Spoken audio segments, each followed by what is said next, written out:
At its peak in the 1920s, the British Empire controlled nearly a quarter of the world's land surface and governed over 450 million people, roughly 1 in 4 humans alive. From India to Canada, from Australia to Nigeria, from Hong Kong to the Falklands, the sun literally never set on British territory. And the phrase, "Britannia rules the waves," wasn't propaganda, but observable reality.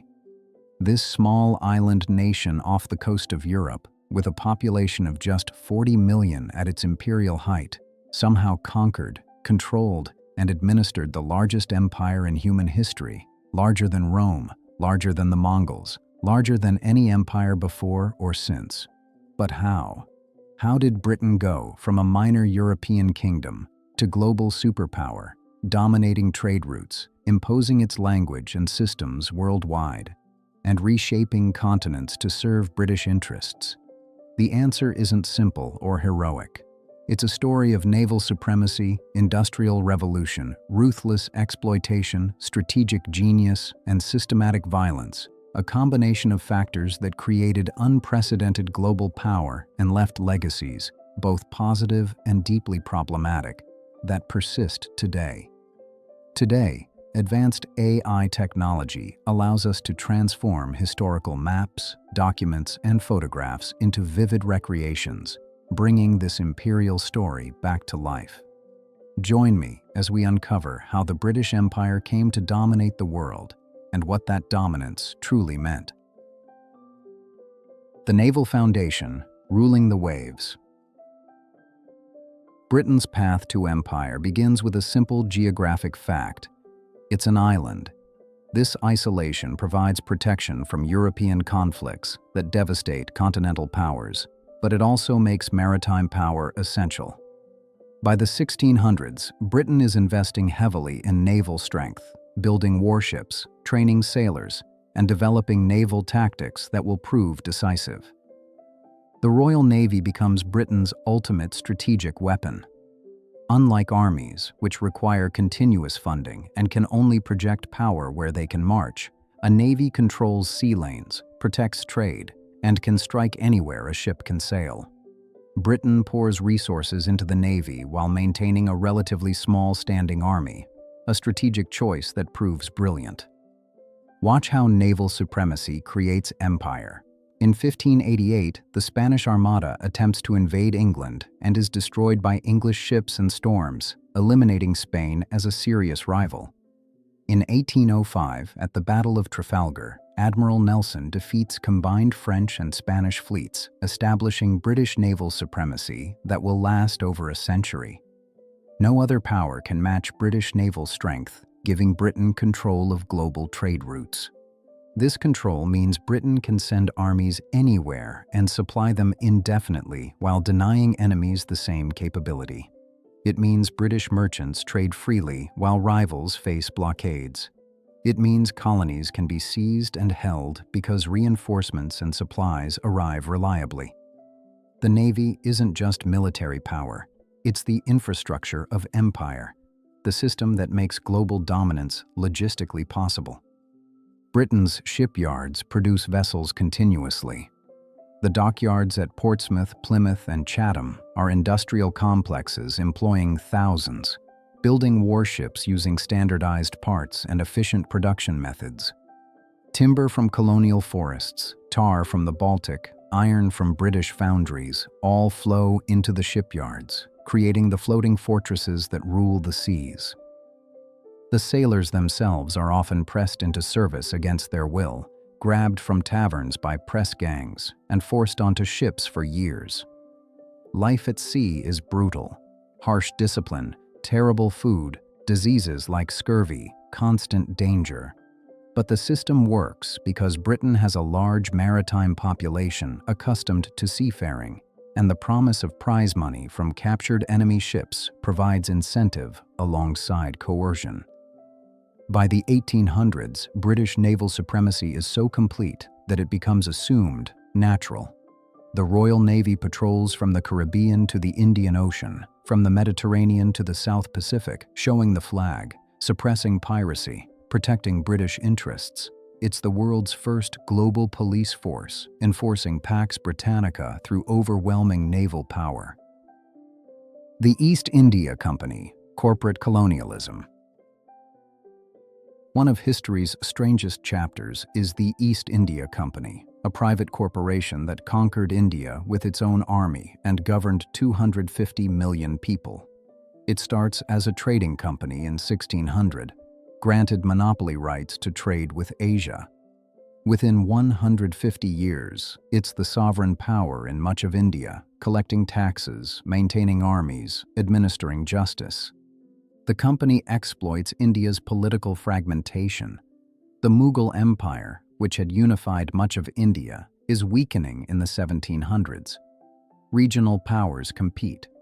The East India Company, initially just establishing trading posts, begins playing politics, supporting one Indian ruler against another, demanding concessions, gradually expanding control.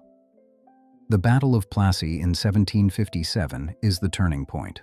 Robert Clive, commanding East India Company forces and Indian allies, defeats the Nawab of Bengal through a combination of battle and treachery.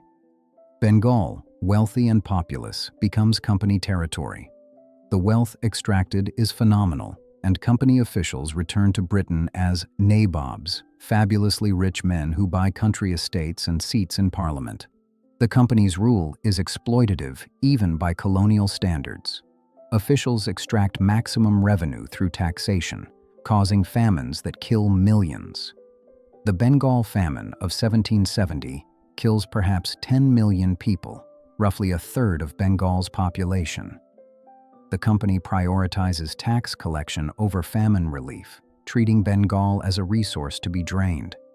By the mid-1800s, company rule becomes unsustainable. The Indian Rebellion of 1857, called the Sepoy Mutiny by the British, nearly drives the British from India. The rebellion is suppressed with extreme violence, including mass executions and collective punishments. In the aftermath, the British government dissolves the East India Company and takes direct control, making India officially part of the British Empire.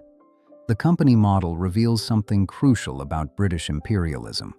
It's often driven by commercial interests rather than grand strategy.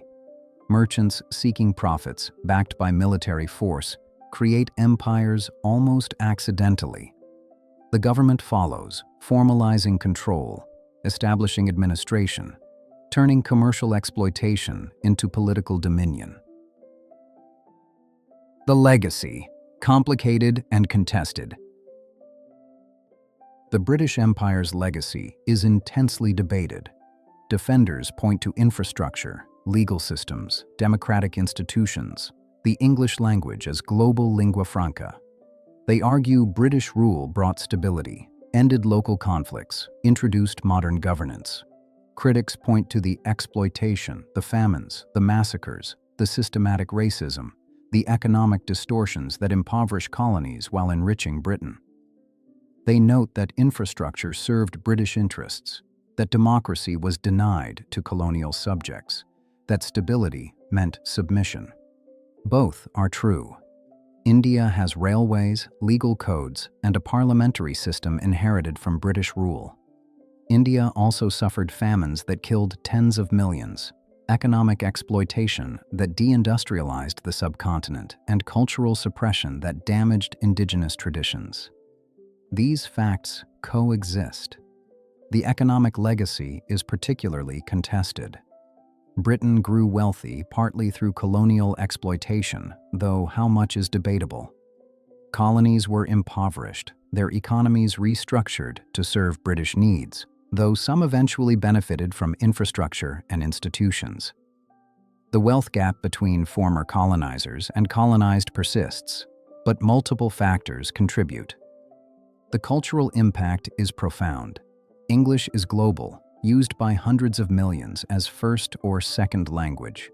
This facilitates international communication, but also represents linguistic imperialism that marginalized native languages.